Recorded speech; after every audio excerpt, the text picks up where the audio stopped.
Hello YouTube, today we're talking home gym. If you look around me, you can tell or not that I'm in my home gym speaking right now, and mine was built in a garage. I will be making videos about the location where you should put your home gym, but this is not the topic today. The topic today is in the title. We're talking budget and we're talking space management. And I'm going to give you hints, tips to help you prepare so that your home gym building project goes smoothly. So first, let me start by talking about the budget aspect of it, which is what most people care about. As far as budget goes, you have really two options when it comes to home gyms. Either you buy everything at once, or you build the home gym bit by bit. And this is what most people do. There's nothing wrong with that at all. The positive aspects of this is you have more foresight. You're not going to have to fork out as much money at once. You're not going to have to spend as much time prepping the home gym at once. And you are going to basically add pieces to your home gym bit by bit as time goes by. This is a viable option.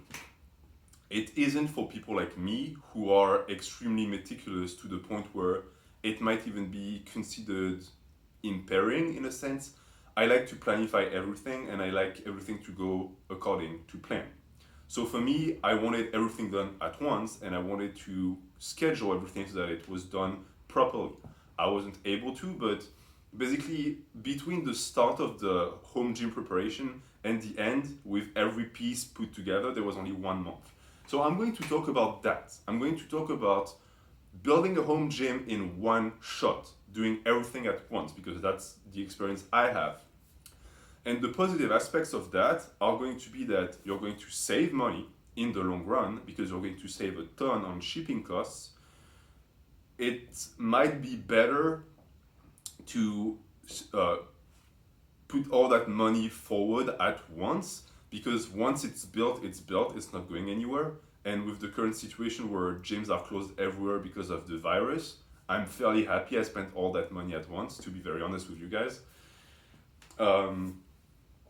And that's pretty much that. There's also a certain peace of mind you're going to be able to buy yourself if everything is done because I do have certain pieces that I want, but I don't need them. I have everything I need for my training in there. So, how do you budget for the home gym?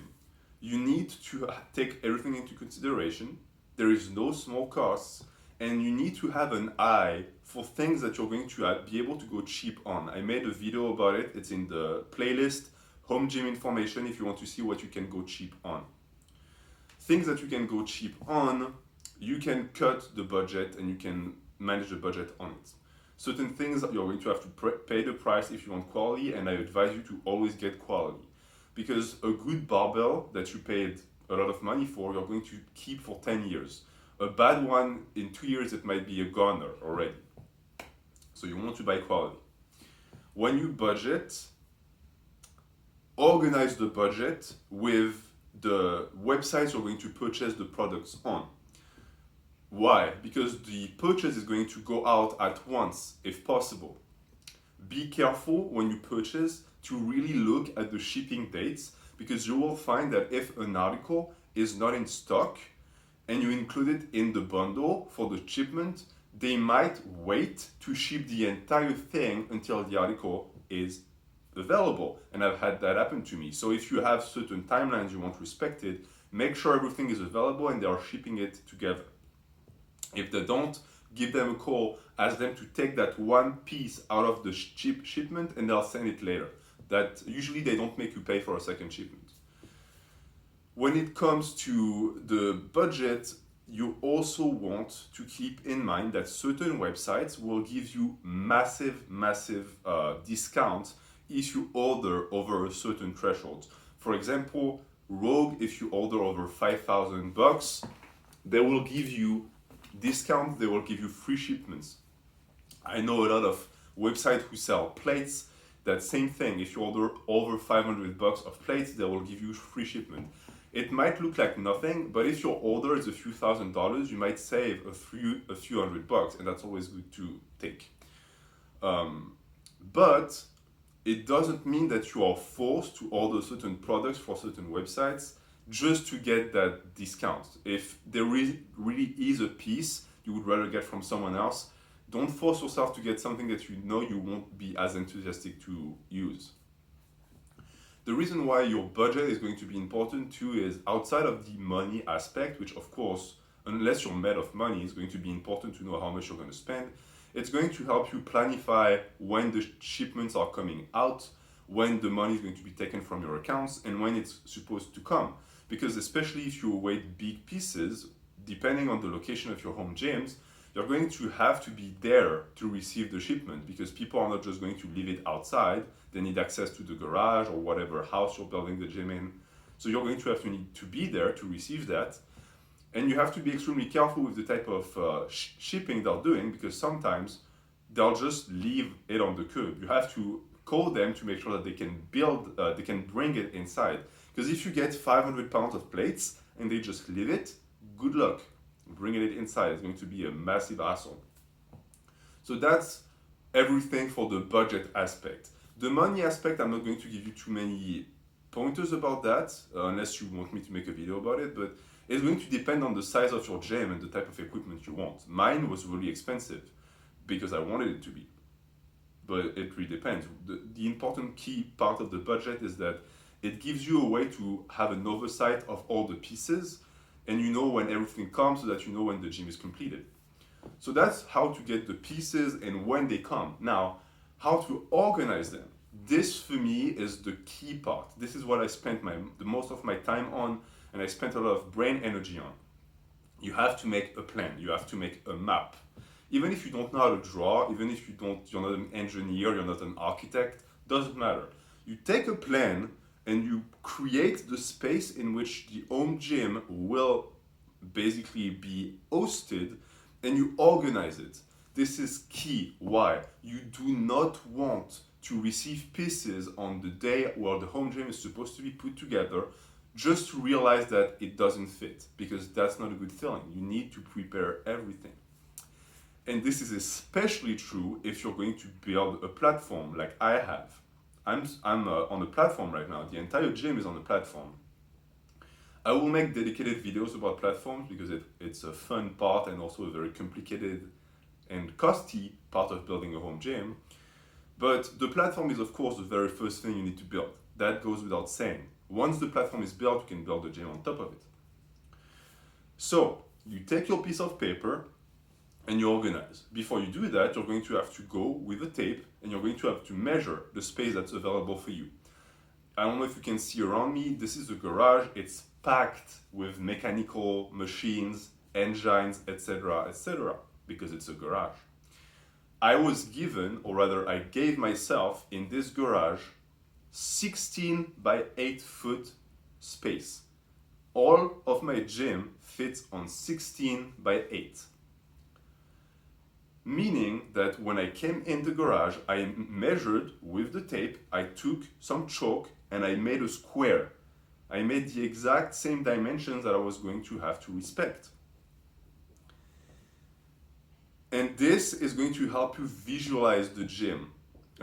It might sound strange, but it's something that I've done a ton. I would sit at the end of the garage and I would look at the square. And in my head, with my plan, I would picture the space that was available and where things should go, where everything would fit and what would make the most sense. Because you don't want to have to move stuff around too much, and certain things are going to be basically bolted, so you won't be able to move them.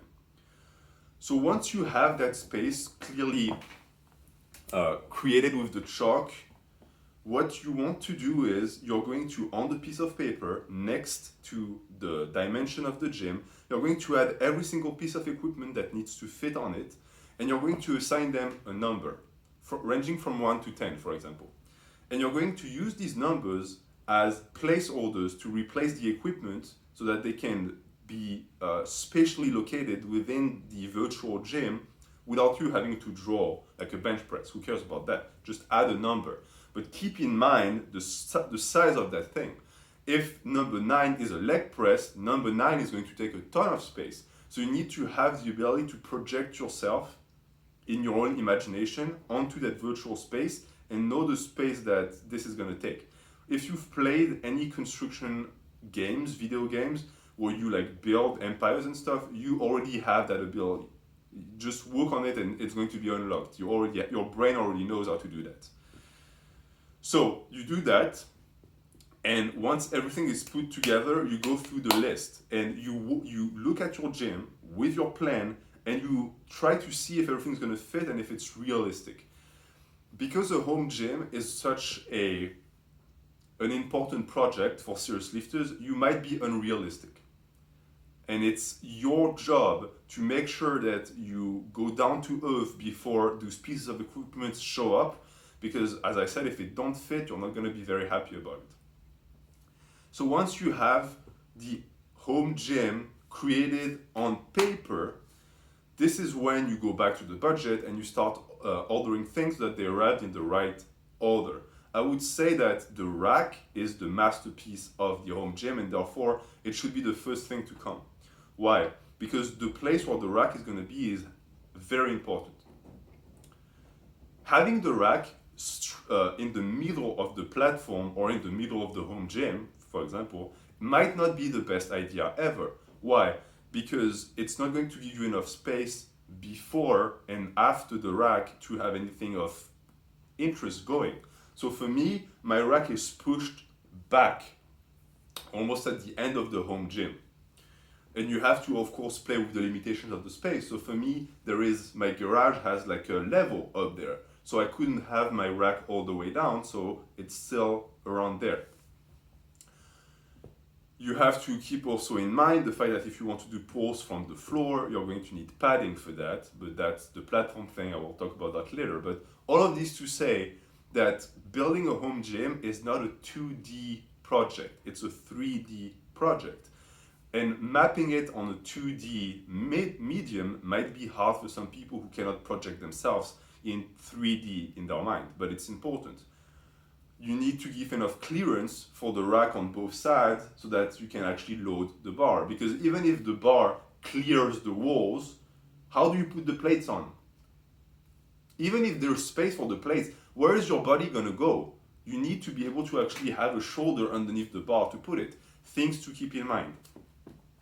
So this is the planning part of the gym, and you should spend a long time on it. Don't do it the day before the equipment arrives. It needs to be created month and month in advance. You need to have everything down to a T, and don't be greedy. Don't overshoot your ability to pack the gym.